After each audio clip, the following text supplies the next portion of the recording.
Once you jump into podcasting and you take it seriously, a lot of amazing things can happen. My guest today is Kyle Bondo. He's a guy who has done exactly that. I met Kyle at DC Podfest a couple of years ago, and we just hit it off. We had a great time, and I've enjoyed getting to know him over social media a little more since that time. So in this episode of Podcastification, I introduce to you my friend Kyle Bondo.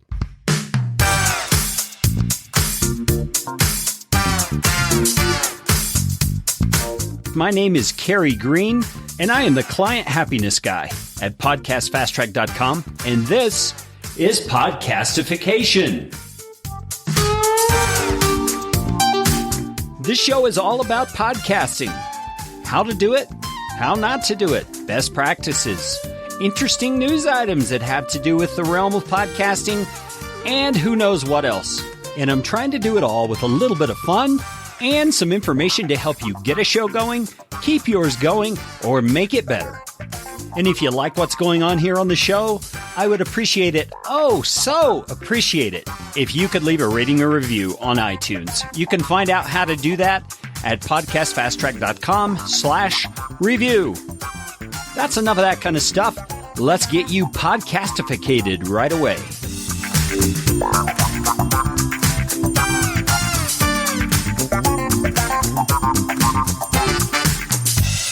So I am right here in the middle of Clean Feed. If you don't know about Clean Feed, go back to, I don't know what episode it is. Go back and find out about the recording methods. Clean Feed's in there. And I'm in here with a guy named Kyle Bondo. Kyle, how you doing today?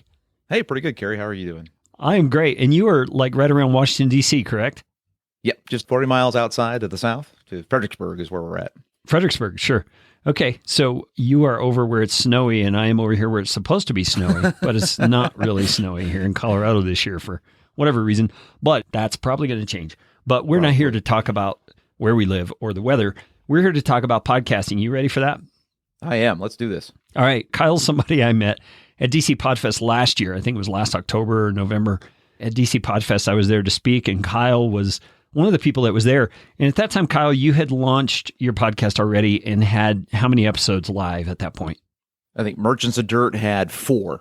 That was pretty new. Yeah, Merchants of Dirt. So explain that for a minute. You go out buying dirt from people? What goes on? So it's the concept of building off-road races for mountain bikes, trail runs, adventure races. And it's the business behind having to put one of those together. And that's kind of what the podcast is all about, the tips and tricks and all the strategies. Yeah, which is, I think you're making a good point there just to begin with. I mean, no matter what we're podcasting about, whether it's a hobby or a niche or a pursuit of some sort like mountain biking, there is always, if you want to monetize or you want to make money from that, there's always a business side behind the thing that you see on the surface. And so absolutely, Kyle has really niched into that in a good way to help people understand the business side of this sport that they love so much. So just let that bounce around in your brain for a little bit. If you haven't thought about what it really takes to monetize a podcast, it takes that kind of thinking that there are people out there interested in what you're doing, but there's this whole background business thing that you can kind of key in on sometimes. And Kyle has done a good job of that. So way to go, Kyle. We want to talk about podcasting, not just because he's got Merchants of Dirt. He's got a couple of other shows that he started since. Is it 2 or just 1? Well, so right now it's 2. So the other one is called Get Lost Racing, where I was looking for obscure endurance events, and the more obscure I got, the more interesting they became. So I decided, hey, let's do like the serial podcast, 12 episodes, 1 run, and talk about some really strange endurance type events. And that's kind of what the genesis of that was. And that'll be season 2 starting next year. Wow, that's a pretty neat idea. So you got these 2 podcasts going. So you've been podcasting a little over a year here. And you also started this thing called GagglePod. If you haven't heard of it, folks who are listening, it's just like it sounds, GagglePod.com. And Kyle has all kinds of cool resources there. It looks like he's doing meetups and workshops and a blog and different services. So Kyle, why don't you explain to us kind of how GagglePod came about and what in the heck it is? Well, I've been doing meetups for about 10 years for the mountain biking side of the house. And I'm also an IT guy in my day job, so I kind of live in this IT and sports world. And as the day job IT stuff, you're always out there looking for new skills. And I was part of a little meetup that did programming languages and software tech and those kind of things. And there was an interest among the group for a speaker on some cutting edge technology. And they considered, I guess, podcasting to be cutting edge, but they didn't really understand it. And I said, you know what? I've been spending all this time trying to figure out all by myself how to build a podcast. I think it'd be cool for the IT guys to understand how a podcast works, just even if they just want to talk about IT or the IT side of podcasting. We kind of did both angles. And the turnout was not too bad for a little tiny meetup, 15, 20 people. It wasn't too bad to have that kind of crowd show up. So that got me thinking, well, I don't really see a lot of podcast meetups, especially in the DC area. There's a conference here and there, but no really kind of meetups where just community can get together. So I decided to start GagglePod, gaggle, like a gaggle of geese, find your flock. Yeah. And then pod for podcasting. So just kind of just put that together and ask the local community college who does workforce stuff. They teach Adobe skills, things like that. And they're like, podcasting kind of fits into what we're looking for people trying to learn new skills. They gave me some space, which is a couple classroom size space. And we started advertising, kind of did it bootstrappy, didn't really put a lot out there. A couple Facebook ads, some, the meetup announcement, meetup by itself, meetup.com helps you advertise based on keywords. So you can get kind of the word out in your local area. And I guess over the past, I think we started really kind of hitting it hard in March. So over the past 9 months, we've grown to about 50 members. They ebb and flow. Some groups are kind of tiny. Maybe 2 or 3 people will show up on one particular day where you'll get 10 on another given day. So it's small and it's intimate. But we talk about just about every topic you can think about in podcasting. And a lot of times, the next topic is usually kicked off by the people who show up to the first group. What do you want to talk about? Hey, tell me about how do you build an audience? So that's the next topic. Then we'll talk about building an audience. What do you want to talk about? Hey, I really want to know how a mixer works. Okay, then we do podcast tech. So we go back and forth all over the place, any kind of topic. And I just become, I guess, over the past 9 months, it feels like I'm writing a book. Maybe I should. When I start working on these different topics, trying to piece this together, you start to find out what your audience wants and you give it to them. It's kind of satisfying. Yeah, that is pretty satisfying when you know that you're meeting an actual need that people have expressed. And you get to be kind of the point man for that. So how does it feel having been podcasting for just over a year and suddenly in that little community, at least, you're kind of the expert? How does that feel? I think the best feeling I've received from this so far was I had one individual, his name's Tim Bryan. He runs a podcast called KDIO Podcast and does art. He's really into like veterans and doing this, therapy to veterans through art. He showed up to GagglePod every single time. I think he missed one. So he said all for 9 episodes or 9 sessions, he showed up to all 8 of them and then launched his podcast. He's on episode like 6 or 7. He's brand new. But knowing that this guy showed up, listened to what I had to say, and then launched his podcast because of that, that was a cool feeling. Like it's like the baby bird leaving the nest. It was really satisfying. Yeah, and especially with the kind of topic he's talking about or the people that he's helping, man, that's really meaningful stuff. And you had a hand in that. That's a pretty cool feeling. You can do podcasts and you have listeners out there, but the interaction, especially in the first year, I've had minimal interaction with my audience. You get an email every now and then, a tweet every now and then. But when you're standing in front of a group of people, you can see them in their eyeballs and they are asking those kind of questions. I think the interaction in a meetup definitely gives you a better sense of not only who your audience may or may not be, but they get to ask those kind of questions and you can tell that the answer they got is a lot more satisfactory than whatever they found online, or they can ask those kind of like one question in 17 parts, and they know that there's not some sort of like angle. It's like not at the end of GagglePod, I don't say, and buy this stuff and buy all that. That's not the point for GagglePod right now. It's simply just giving it forward. Yeah, I totally agree. Now, Kyle, I just noticed on your website some blog posts that you have there, and I think these are great fuel for conversation. So I want to kind of walk through a few of these and get you to explain some of the things that you've described there. And I've picked out 2 in particular because both of these resonate with me. They're things that I try to say, and I'm not sure I always say it the best way. So I'd love for you to say it a different way, hopefully, than what I say.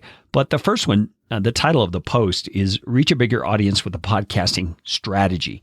And you outline 3 or 4 points there that are part of a strategy. I just want to walk through those. Strategy point number 1, you say, have something to say. All right, explain that. What do you mean by that? I think with a lot of podcasters get lost in the technical aspect, the hosting, the construction part of it, and forget that if they don't have anything that's compelling, or they don't have something that they want to actually connect to an audience with, they're not really going to have a whole lot of engagement or not a lot of listenership. So this, I see it with people who come in who are business owners who want to do a podcast on their business. They kind of want to turn it into this 15-minute commercial that they want to talk about, sell, rather than talk about the interesting aspect about their business. One in particular was a guy who was a coffee guy who wanted to sell his beans, wanted to sell his roasting machines, wanted to sell those kind of things. And he kept on saying, he's like, well, how many ads can I put into a podcast? Can the whole podcast just be a giant commercial? And instead, trying to convince him to say, well, here's a better idea. Why do you pick those beans? Why do you pick that particular machine over that machine? What is it about coffee that makes you like brewing coffee or drinking coffee or being around people who do coffee? And when I say about having something to say, every topic has something like that. There's something more interesting about it than rather just, buy my stuff. And I got this from, I think Simon Sinek talks about finding your why, which is, what do you say with computers? Is like, we make computers. It can do all these cool things. You want to buy one. Versus we build culture. We just happen to create all these computers. Oh, and you can buy one if you want to. The Apple versus HP or Intel version of that. So kind of approaching the topic that way. Yeah, and I totally agree with you. I think there's kind of a double-edged sword when it comes to podcasting that we all have to come to terms with eventually. And what the two sides of that sword are is, one side is podcasting is very easy to get started with, relatively speaking. I mean, compared to what it used to be, where you had to get a contract with the radio station or TV station and have someone produce it and, all that kind of stuff. Now you can do this from your closet if you want to. I mean, that's essentially what I'm doing right now. I have a little closet studio that I built, and it's the best kind. Yeah, foam on the wall. I mean, you can do this from anywhere. I mean, there are apps out now where you can do this from your smartphone anywhere you are. So podcasting in terms of the technical side is very easy. So anybody can do it. Well, the other side of that same sword is, oh no, anybody can do it. And so you're going to get all kinds of garbage out there as well. People who don't have something to say. They just want to hear themselves ramble, or they want to feel important by having a podcast or whatever. And I'm not casting stones. I'm just saying, if you really want to build something that, number one, benefits people, real people in the real world, and number two, because you're investing in others, is returning to you on your investment some sort of profitability, you've got to have something valuable to say. You really do. You can't just expect to get on the air and ramble about things that are not very meaningful to people and expect that you're going to benefit from that. It just doesn't work that way. And I love your point. Commercials are not that. Commercials are not the value that people are looking for. When we think about that sort of an issue, how many spots can you put in a podcast episode? I mean, how many of us sign up for the Netflix channel that's all about commercials? And that's all you do is watch commercials. I mean, they don't have one because nobody would sign up for it. So don't think of your podcast in that way. So strategy point number 2, you said content first, sales second. This is similar to what we're talking about. So expand on that a little bit. The concept here, I started thinking about the need for you to think about delivering the story, that you can sell a lot of things by simply talking about all the things around that. And I think in this particular example, I use soap operas as an example, is soap operas were creating this compelling content all around their target audience, which just happened to be women who stay at home and just happen to use soap to do laundry and those kind of things. But the opera was what brought everyone to the TV or to the radio, I guess. The drama. The drama. They want to see what's going to happen next. What's the thing that they're talking about that maybe it's controversial? I've heard a lot of different tactics where you talk about a topic, we'll talk about the anti-topic, or what's the thing no one's talking about in the middle. Well, the same kind of concept is, if I'm selling a product, well, in one case, I think I even talk about, I've heard like shoes as a perfect example, especially running shoes, especially in the off-road racing world. You can buy any kind of running shoe you can think of. There's 10,000 different variations of what kind of shoes for what type of running. Well, I could have a 30-minute shoe commercial to buy my shoe, but that's not going to get me to buy my shoe.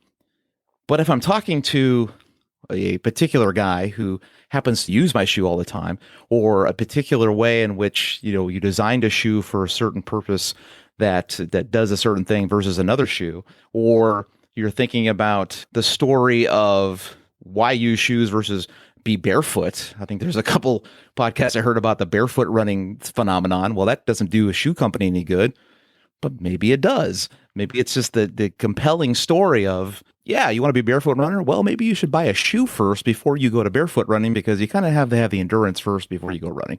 Finding the thing outside of the sale and delivering something of value before you try to ask for the sale. And then there's tons of, the passive income people, the Pat Flynn's and the Michael Hyatts out there. They'll tell you the value has to be there or no one's going to buy anything from you. So if your intent is to sell something, it's almost like 95% of your stuff should be the value, because if they think you're important, they think, or not important, but they think that what you've given them is worth something, they'll buy your stuff, but you got to do the value first. Yeah, absolutely. It's what is referred to as content marketing. You're not really doing traditional marketing where you're just getting in their face, interrupting whatever they're doing to put your message in front of them, like a typical TV commercial. You're giving content that they actually appreciate and can learn from and use in their life. And so when it comes time that they are interested in putting some money into whatever it is that you do as the content provider, they're naturally going to think of you because you've been in their earbuds for once a week for, how many ever weeks, I think that's sort of a philosophy. You're right on with that. I mean, you've got to deliver value first. Now, your third strategy point is one that I just want to beat this drum forever and ever, because we as a culture tend to want fast and easy, and fast and easy doesn't really work. Not if you're going to do something world changing, or let's not even say world changing. Let's just say niche changing. The niche that you're podcasting in. And I came across this idea reading a book by a guy named Cal Newport. It's called So Good They Can't Ignore You. And the title comes from a comment that Steve Martin, the comedian, made once upon a time when someone asked him on an interview, what does it take to become a great comic? And he said, be so good they can't ignore you. And the point is, you have to put in a whole lot of work to become that good. And Kyle's third strategy point here is play the long game, which I think relates to that. So Kyle, why don't you unpack that for us a little bit? Sure. And I think it has to do with a lot to go back to the first 2 points of it's having something to say, and then it's making that of value. And the long game is podcasting is not a one and done sort of media. It's the thing that you have to be building on. Now, being a podcaster for just a little over a year myself, I'm learning this in increments where I've discovered is the more episodes I have created, the bigger my audience gets and the bigger my downloads gets over time, because it compounds, or someone comes and finds you and they go, oh, I really like what he had to say about that. What else did he have to say? And go and download the other 30 some odd or 40 some odd episodes. The marathon aspect of that is if you have something to say, sometimes you're going to have to say it over and over and over and over and over again as the thread that goes through there, because someone might not find you at episode 3 or 4.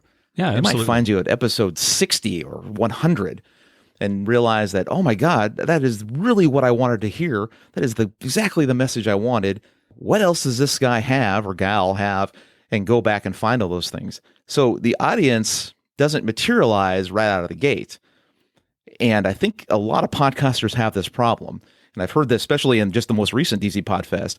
A lot of the conversations are around people who, I think Dave Jackson gave the analogy of the farmer, where they go out and they plant their first episode in the ground and they give it a little water and it grows to episode 3 or 4 or 5 or 7. And then they want to harvest it. And it's like, it's a little tiny plant. You can't harvest it right now. And then podcasting is just, it's horrible. No one's ever coming. Yeah, it doesn't work. Yeah, forget it. And they want to go straight to the corn. Well, your little plant's only an inch tall. This is why I think it's the long game is important to understand, because you have to get people's expectations in check. So if they start podcasting, you have to understand that an audience won't happen first year, second year. In fact, I think some of the stats recently was 3 years in, you start to actually get some traction. So if you're really committed to podcasting, you're really committed to your message, you have something to say it's of value, you're going to have to spend some time before an audience materializes. Yeah. I can just give you a case in point. I have 4 podcasts now, with a 5th one beginning early 2018. Wow, you're busy. I'm too busy. I'm telling you, man. Some of this, Well, one of them is kind of on autopilot, and I can explain it to you at another time. But the other three, they do take quite a bit of work. But one of those shows, my longest running one, I've had for just about 4 years. And I am just now, Kyle, at the point that each episode gets about 300 downloads. Just now, over 4 years. So you're talking about the long game here, and I totally appreciate that because it's one of those things that, you know, in our microwave society, we want it faster. And some people get it faster for various reasons. But the average, the typical is not that. The typical is this requires hard work, like Steve Martin was saying, for a long period of time before you actually see the payoff. And I think the most discouraging part in that process is that if you're not getting a lot of feedback at first as to how beneficial the content is that you're putting out there, it can get really discouraging. And you can just feel like, you know, I'm not making any difference. I'm going to just throw in the towel before you even got to the point. It's back to your plant illustration or Dave Jackson's plant illustration. So Kyle, what would you say to somebody who maybe is at that point? They've put out 8 or 10 or 12 or 15 episodes and they're just not getting a lot of feedback about what's going on with their content and whether it's helping people. And they're tempted to just say, you know, I really don't think this is worth it. How can they know it's worth it? How can they kind of screw up their courage and take a second stab at it and keep going for a while? You're going to have to build a little thicker skin when it comes to being podcasting at that level. After a year of podcasting, the whole year of podcasting, I got some of my first feedback. So it was like I was talking into the darkness, into the night. No one's listening. And yet I'm looking at my downloads. I know people are downloading my show, and I know that someone's out there listening. So, you know, why aren't they talking back to me? And it took that many episodes before someone said, hey, great job. I mean, just something really small. Or I got an iTunes review, or I got someone on Twitter who linked back to me, who retweeted something I've posted and said, yeah, I listened to that. It was really nice. Go back to that marathon. If you think about, you know, maybe this might be difficult if you've never run a marathon. There is a point in each marathon race, and this is particularly in the outdoor world when you got trees that really emphasizes this. But when you're doing some long distance type operation, you reach a point in the course where you're by yourself. There's no one in front of you. There's no one behind you. There's this gap that has formed where you're just you and your head. And in podcasting, I think the marathon metaphor works perfectly. There's going to be some times where you think there's no one listening. But if you go check your stats and at least one person has downloaded you, and maybe it's your mom, but you know, hey, mom's listening, that's cool. Chances are it won't be. You have to go and kind of think about, that's not a subscriber, that's a listener. That's a human being who downloaded your podcast and at least downloaded it. You know, the listening thing, well, that's a debate for another time. But at least someone out there did that. And as you look at those stats, would they say 20 people is a classroom? Yeah. If you're standing in a classroom with 20 people and you're looking at them in the eyeballs, that's the same as the 20 people that download your podcast. And each audience is different. This is the most frustrating thing I think that I've experienced is with Merchants of Dirt, it's an audience of race promoters. And there's like, 5 to 10 race promoters per big city in the United States. It's about 3,000 people. So when I have 100 some odd downloads with that podcast, I'm hitting right where I need to be my percentage for my market, because my market is tiny, tiny, tiny. I'm a niche of a niche of a niche. Yet Get Lost Racing, which is just hey, let me tell you about this weird race. And that podcast in 12 episodes blew away my first podcast I've been doing for a year. That was frustrating. It was very frustrating to see this one other podcast, which I didn't market. I didn't advertise. I barely put up a website. It's like it doesn't exist. And yet it totally outperformed Merchants of Dirt. I only did 12 episodes. So it's just kind of sitting idle right now. And so when season 2 comes around, we'll see what happens. But it's weird how the audience, depending on which audience you have, depends on what kind of, traction you're going to get. And sometimes when your audience is really, really tiny and you get 10 downloads, that's awesome. If your audience is only like 200 people, I mean, do the percentages. That's 5% of the people love you. So I think that's what they got to put in their mind. They have to rethink the size of your audience. And if you niche way down, they say that with the riches are in the niches, and your audience is super small, then 30 downloads is not bad. Be proud that that's 30 people. Yeah. And I think there's another little principle embedded in what you just shared that you may not even realize is there. your second show did so much better than your first show with less promotion, less marketing, that kind of thing. But I think the intangible that's hard to quantify is that you, the podcaster, were more experienced. You probably put out a better product initially.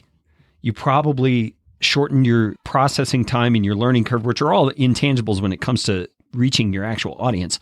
But you also probably kind of instinctively knew how to get the word out about it that you didn't even know because you had learned those hard lessons from the first show. And so it's easy to look at the first show and say, man, that one was a failure compared to the second one. No, not at all. That was the classroom that taught you how to get the success on the second one, I believe. That is right on point. I totally believe that too. Yep. Yeah. So the other blog post that I wanted to zip through here for a moment that you have on your site is called Find Your Audience, Earn Their Trust, Then Lead Them to Your Podcast. Man, I could beat this drum forever as well. So I'm just going to outline the 3 steps. You've got 3 steps involved in that statement. I'm going to outline all 3 of them and just let you talk instead of breaking each one down individually, because I think they all flow together really well. Step number 1 says, find out where your audience lives online and in the marketplace. Okay, so that's finding the people. Step number 2, connect with your audience and earn their trust. Step number 3, then convince them to become listeners with compelling content. Okay, Kyle, walk all over that. Okay, so this is a concept that I learned from a lady named Amy Hoy, who runs something called stackingthebricks.com. She's got all sorts of blog posts out there that talks about something that she refers to as a sales safari. And she talks about, she had a bunch of computer people who were building software where they were solving a problem first before they had an audience to solve, to sell it to. And then they would fail because they had no audience. So the concept was, there is, especially in the internet world, there are online watering holes, Reddit, Facebook, blog, some sort of blog or some sort of some online market somewhere, or in particular was Amazon book reviews and sort of Amazon products and what people say about those products, where they live and they like to complain and talk about their owies and their problems and the things that they hate and like and dislike, things that they buy and sell. There's somewhere out there online that they do that. So the whole point of the sales safari was to be that I guess you could say either a hunter or the bird watcher or the animal watcher, to find out where that watering hole is. That was kind of step number 1. You had to find out somewhere online your audience lives. So if you're a podcaster with me with off-road racing, there is all sorts of little pockets of places where people talk about off-road stuff. So it's finding those places and then kind of being that watcher. What are they talking about? What do they care about? What do they not care about? What do they all get a huge flame wars over? What's the topic no one's talking about that you've read about that you know it's there? That's kind of that first concept. The second is you need to be, what C-3PO say, you are now a part of the tribe, right? Where you have to go find your Ewok, find that Ewok village and become a member of that tribe, not by saying, I have a podcast, go here. I have a podcast, go here. They're going to turn you off because you haven't earned your right to be there. And that's kind of the important part about earning their trust. They're going to ask all these questions.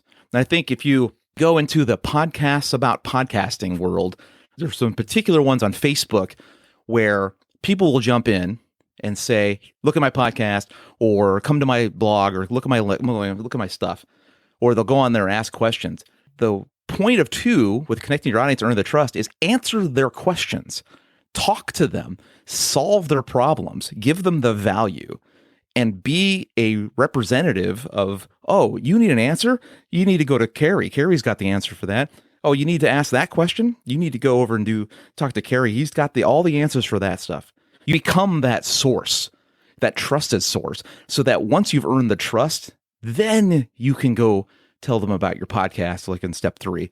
You can tell them, oh my gosh, here's the answer. You give them this big, huge answer. Oh, by the way, I wrote an article about it, and I did a podcast about it too, if you really want more information.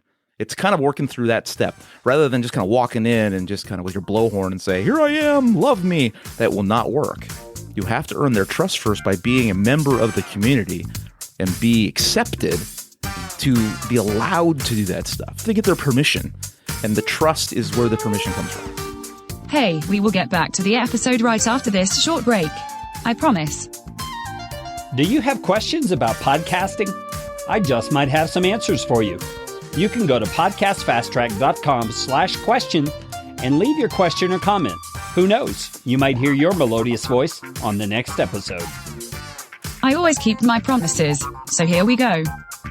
It's one of those marketing principles that you hear quite often.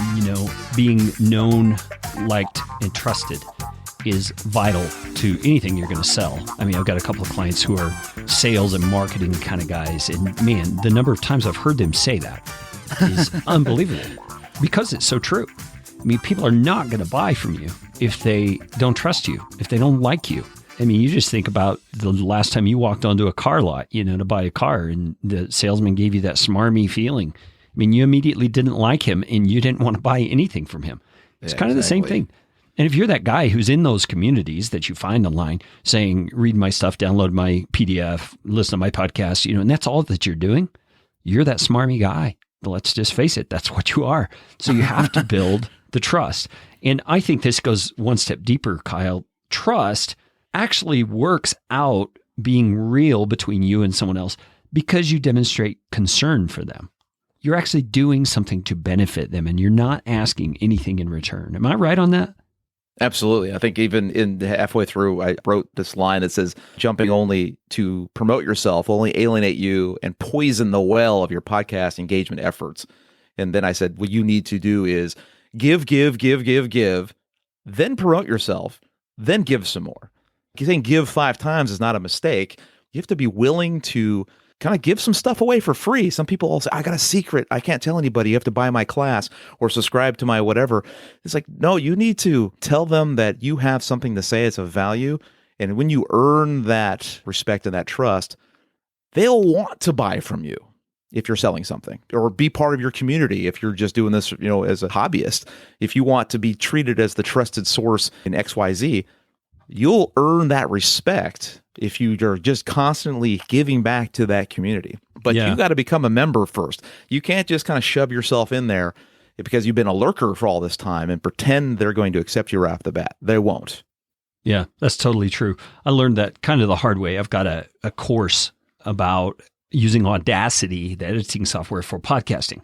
And I kind of stumbled upon this principle and how it actually works because years before, I created a YouTube channel and a website called Free Audacity Tutorials.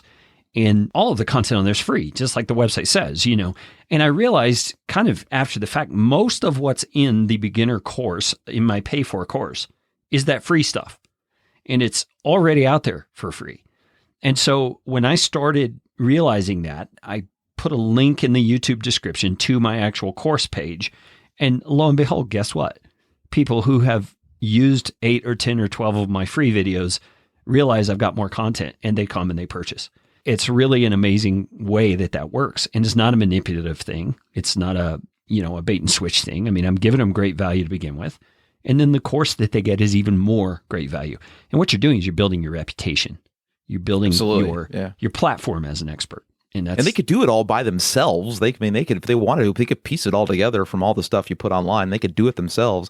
I think what happens is once you've earned their trust and they realize that you know what you're talking about, sometimes they see the product that you put together, the package that you put together that says, hey, and here's a way to do it by saving you a bunch of time. That's when that connection between, I could do it all myself, but that would take me 6 months. Here's something I could buy that say, I could do it in 8 hours. And I trust this guy. And I trust that his content's good. You know what? I really want to save the time. Yeah. And I think that's where the connection's made. Yeah. And that's why Starbucks has a drive-through. Exactly. I guarantee you can make a better cup of coffee than Starbucks in your kitchen. If you're willing to buy the equipment, learn how to use it, do it every day. I mean, you can do it, but Starbucks has a drive-through because of convenience. I mean, you're able to get a decent cup of coffee. You can go through in a hurry. You can make it on your way to work with no delays. I mean, that's really, at first I kind of felt like, well, that's kind of taking advantage of people when they could get it for free. No, it's not at all. People will pay for convenience. That is a valuable thing to them. And so if you can put it all together in a package that makes sense and is sequential and one thing leads into the other real naturally, people will pay for that. And there's nothing wrong with making a product that takes advantage of that. Take advantage is not the right phrase, but you know what I'm saying. You can build a business out of that by making the convenience. As long as you're showing that here's everything I learned and the value of all that. And by the way, here's a packaged version of that or even a specialized version of that that'll help streamline it. I think that plays well for, I guess you could say there's this, I don't want to call it passive income business, but there's a kind of a niche business that is created from that kind of thinking of, yeah, you could do all this stuff and you could spend all this time doing that, but the convenience models, I mean, time's a limited resource.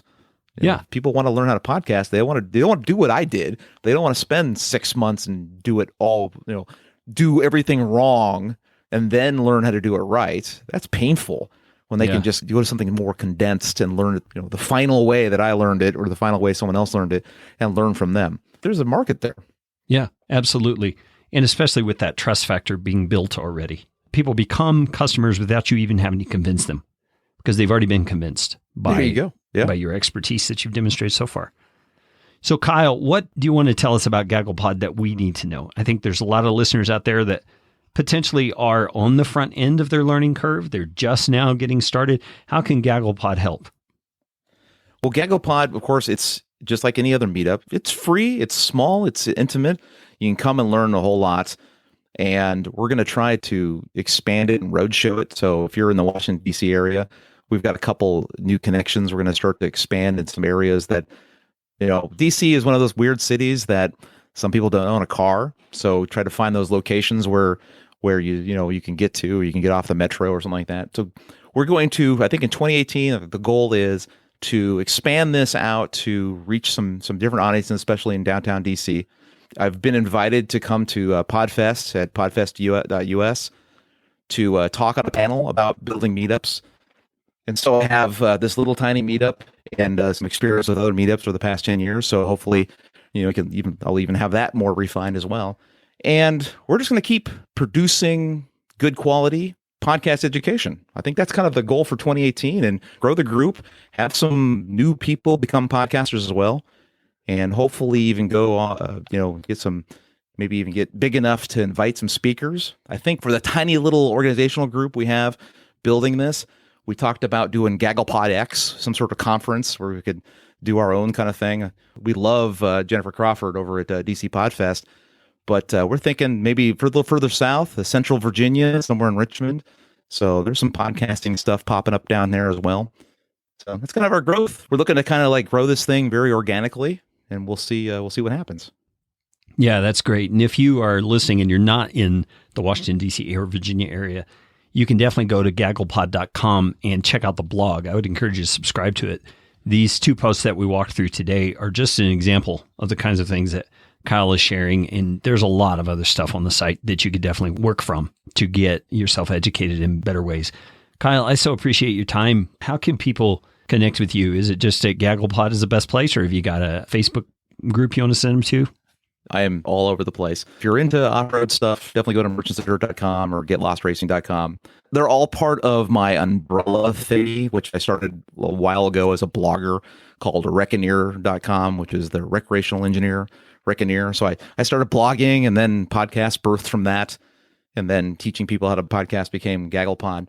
So if you can come to one of those 4 places, you can find me. I think I've invested most of my stuff into Merchants of Dirt and GagglePod.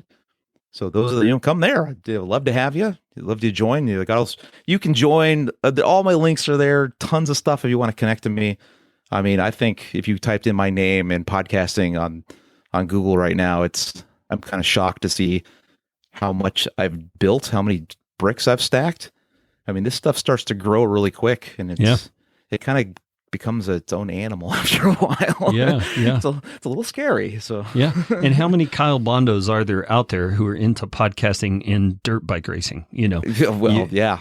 You've got a pretty exclusive niche there. Well, Kyle, thanks so much for your time, and it was great to connect with you again. Absolutely. Thanks a lot, Kerry, for your time. And I really love being on your show.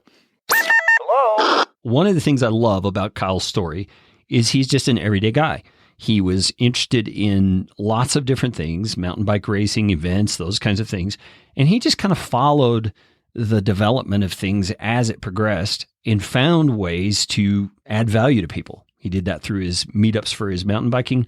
He did that now through meetups for podcasters. And doing that, taking that kind of initiative, is what it takes to make anything thrive. And so I think one of the lessons that we can learn from Kyle from this episode is just that you don't have to be some kind of ultra super special specialist in any kind of a area. You can grow and share what you're learning as you go.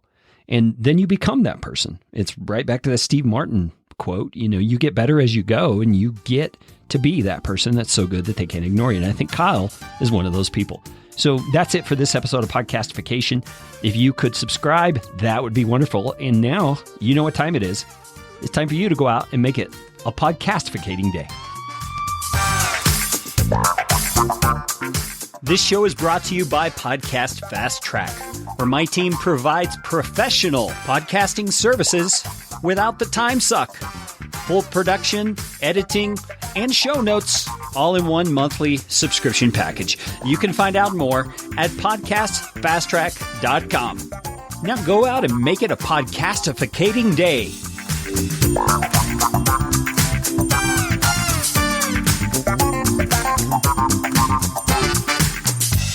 Audio editing and show notes by podcastfasttrack.com. Get 15% off your first month by mentioning this show.